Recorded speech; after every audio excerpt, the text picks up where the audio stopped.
Meron na namang bagong tool si Meta. Ito yung affiliate partnership.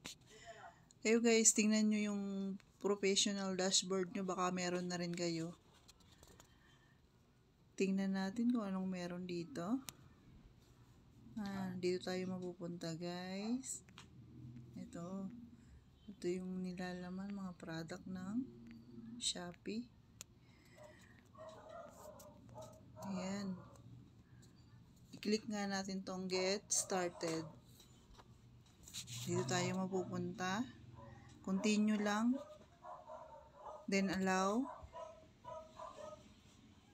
Ayan, naglo-loading pa siya. Wait lang natin guys. Mga Shopee products pala.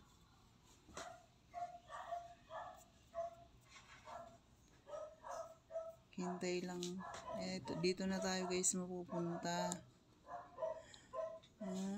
Share in products and earn commission. Bali mag-share pala ng products. Then magkaka-commission ka. Pero kailangan mo munang yung Facebook account mo i-registered sa Shopee para maging affiliate ka. Kaso hindi ko muna siya i-verify. Titingnan ko muna kung paano tong affiliate partnership ni Meta para alam ko kung paano. Okay guys, bye.